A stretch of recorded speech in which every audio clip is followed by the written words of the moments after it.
Hello and welcome to Edinburgh. I'm up in Scotland for a few days, so we're going to explore around the city, get a few of the viewpoints, look around some of the museums and have a good time, so come along for the journey.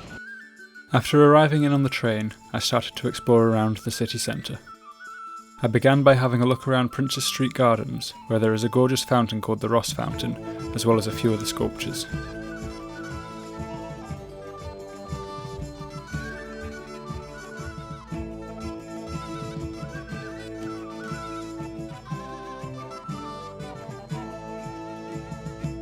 As I headed higher into the city, I was captivated by just how vertical this city is. The architecture to get all these levels connected is incredible.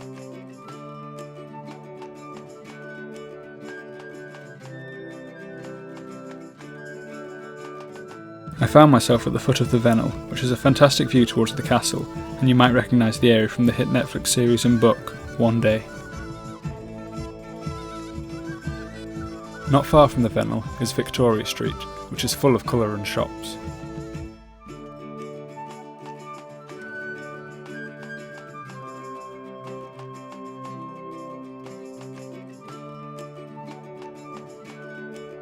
With the weather being as nice as it was, I decided that I had to climb up Arthur's Seat whilst I had a chance of a good view. I walked out and began the climb up. The walk isn't especially challenging, but good footwear is recommended, as I imagine it can get quite muddy in the wetter months.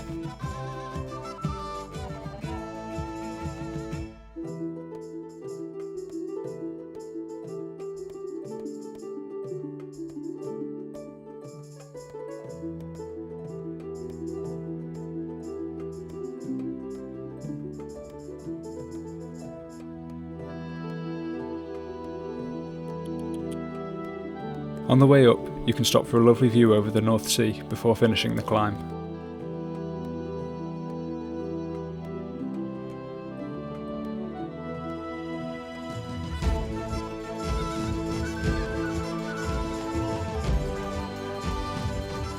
It is quite busy at the top, but the views are incredible on a clear day like this.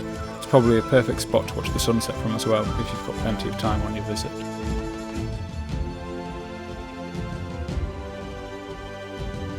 I then headed to my hotel to get some rest for day 2.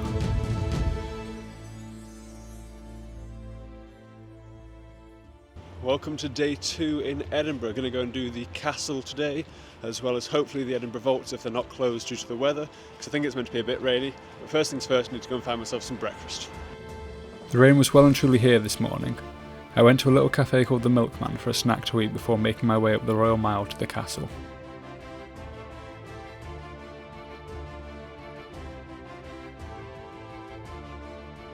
I had pre-booked a ticket online for the first time slot of the day, which cost about £20, and I got into the castle with no issues. I'll leave a link in the description to where I got my ticket from. The castle started construction back in the 11th century and was a royal residence up until 1633. There are lots of exhibitions that you can go around, and I'm sure on a sunny day the views are much better than what I got.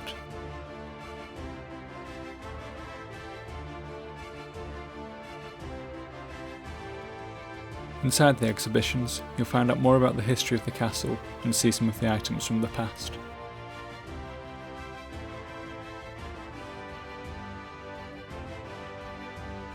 After looking around the exhibition, I came back outside and unfortunately it was still raining. I headed up further into the castle grounds and came across this massive cannon known as the Meg, which you've definitely got to check out. You'll also find the crown jewels here, but I wasn't allowed to film in there.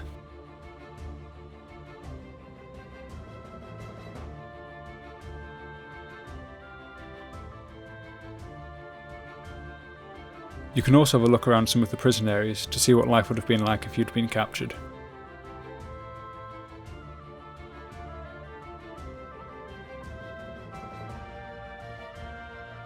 If this was my accommodation, I don't think I'd be leaving a 5-star review for it, but it did come with some dominoes.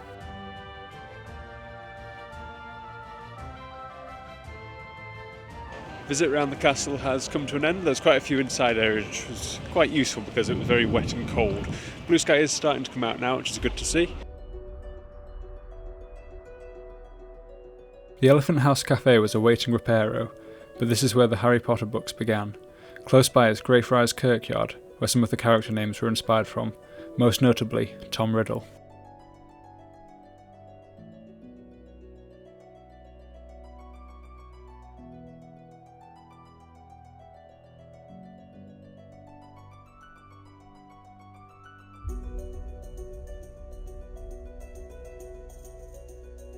I then wanted to go and check out the cathedral, but on my way I stumbled across this little dog statue known as Greyfriars Bobby. After arriving at the cathedral, I was blown away at some of the stonework on the building. It was free to go inside and look around, and there were some beautiful stained glass windows as well as some more incredible stonework inside. This has been a working church for almost 900 years now.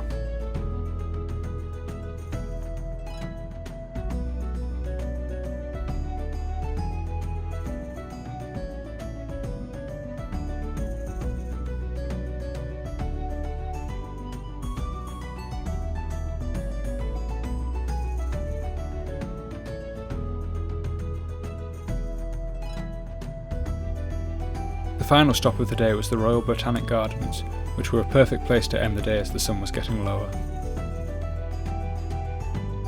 The autumn leaves were out in full force, which added to the beauty of the gardens. There were a couple of little surprises around as I explored, including this little stone house.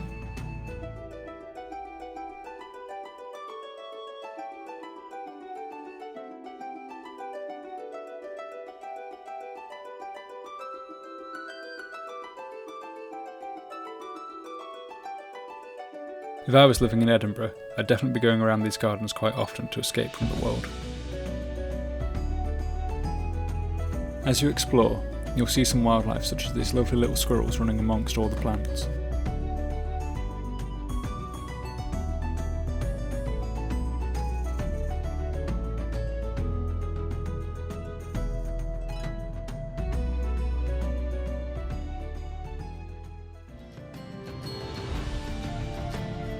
Good morning, final day for me in Edinburgh today.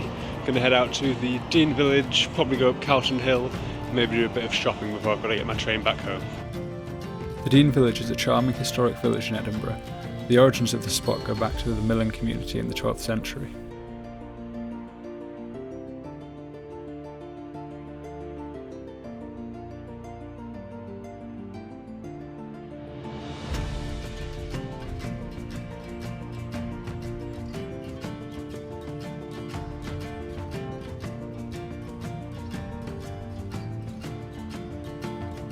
Very close to the village is the Well of St Bernard. There is a natural spring here which was discovered in 1760, and the locals believe that the spring had healing powers.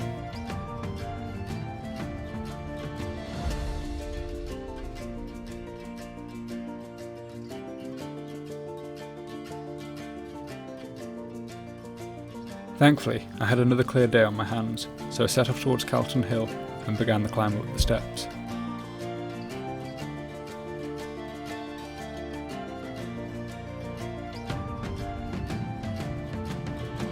As you walk up the steps, you'll head towards the Nelson Monument, but if you swing around to the left, you'll see the Dugald Stewart Monument, which is a lovely hidden view over Edinburgh behind it.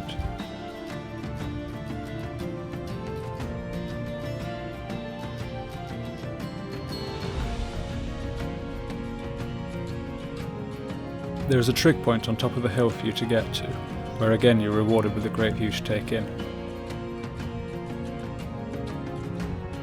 Up here you'll also find the National Monument of Scotland, which is a memorial to soldiers who perished in the Napoleon Wars.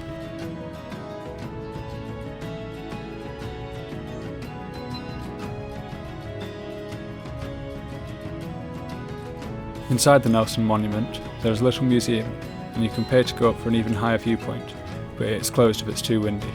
Personally, I don't see it adding that much extra to the view anyway. The last stop on this trip was the National Galleries of Scotland. It's free to enter and it's full of amazing paintings by a whole range of artists, including the Monarch of Glen painting, which you'll recognise from a lot of shortbread tins.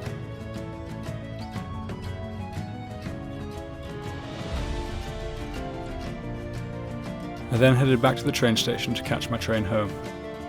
I had probably just over 2 days in total, given the train times I arrived and left on, but that did feel like enough time to see the city and to do the things I wanted. So if you're looking for a long weekend somewhere in the UK, then look no further than Edinburgh. Thanks for watching, I'll see you on another video soon.